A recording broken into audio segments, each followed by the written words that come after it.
You blame this on Zuckerberg. He seems to be the bad actor in all this. The bad actor. Well, I mean, I think he's amoral. What do you think? Well, I mean, listen, like a lot of the things that we have built over the course of our careers in social media, right? We didn't call it social media. We called it online community. Yeah, we had a sense that this was like a community. And we had a sense that you participated, you had conversations with other people. Like you were all in it together, right? Reputation. You had to negotiate. We had a reputation. You had to negotiate with other people.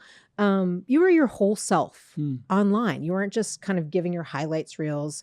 You know, it was a different era, I think. And frankly, at that time, people were more whole. And then all of a sudden, you know, Flickr had one. If you go back to my I have like a Flickr 2004 post of the original design where it was the first reverse cron. It was a feed. Feed. It was called a feed. I never called it a feed. And you had likes. So you had hearts. So what did you have?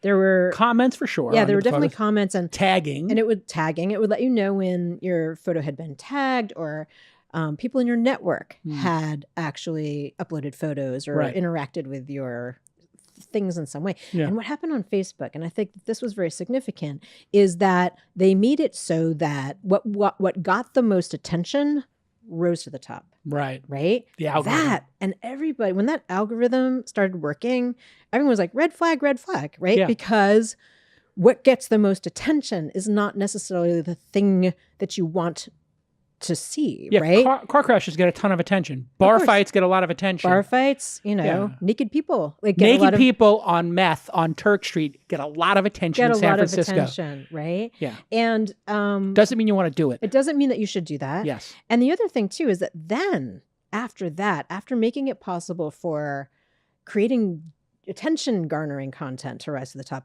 then you could buy your way there, which meant that advertisers obviously could buy their way into your community. Link baiting, right? And then you couldn't even reach your own community. Right. The people they disintermediated you from your followers. And then made it so that you had to pay to get in front of them. Right. All the people that you were following you out of, connections with you. Yeah. And, not only advertisers, but potentially foreign governments, right? Right. The Ruskies. So I just think that it's it was just all of what you're talking about, progression. Everything you describe is Zuckerberg's innovation, so to speak. Well, he's a disaster. He doesn't care. I'm not sure that you would call those innovations because anybody who kind of just spent 10 minutes thinking about that would ask themselves the question, should this exist? Yes.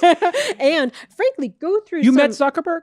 Yeah. In fact, what do you think of him interpersonally? When did you first meet him? Interpersonally, I actually met, let me see, I met Mark at Il Fornaio in... The generic...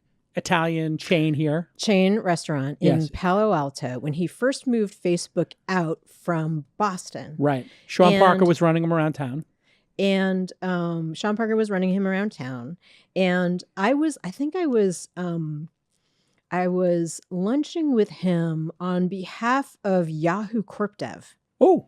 Right? Yahoo because Corp Dev. my company had been acquired by Yahoo and they were very interested in acquiring The Facebook. Right. So they sent you. Known at the time. So they said, who has, street cred Founder as an entrepreneur DNA, and Founder DNA who can go kind of suss this guy out and see if, there's any Did he make chance. eye contact with you at any point during the lunch? This is so back in the fog of history that I don't remember, but I did he gave me a I'm CEO bitch. Wow. Business card. Famously, that's what it said on his business card, which I have somewhere. Yeah. But with absolutely no idea of how a woman might take that.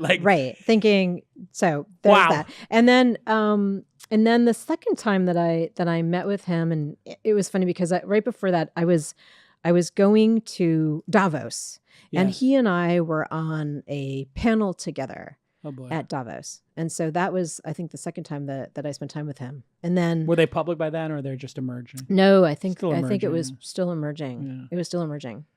So I met him at the TED conference in Monterey. Right. At a dinner, John Brockman's billionaire dinner thing. That crazy dinner. Neither of us were rich enough to be there. No, but Brockman's my agent and he collects the young, interesting kids. So we had Larry Sergey, Ev Williams, me, and this kid Zuckerberg at the kiddie table. I kid you not. I think I was there too. You were there too, I think. I was there. Was Sergey blowing fireballs with 151 rum?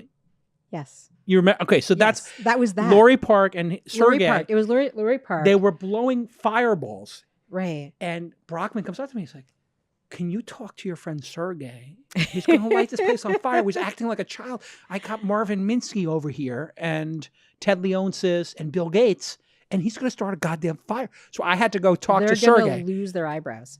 I'm like, Sergey, you're not at Stanford. This isn't a frat party. Like, these are important people. Steve Case was there. Not for long. Exactly. In his book. Everybody looked at themselves because Zuckerberg didn't say anything. And it was a very funny, weird situation because he gets up and leaves. Right. And we all just look at each other. I was like, that dude's weird.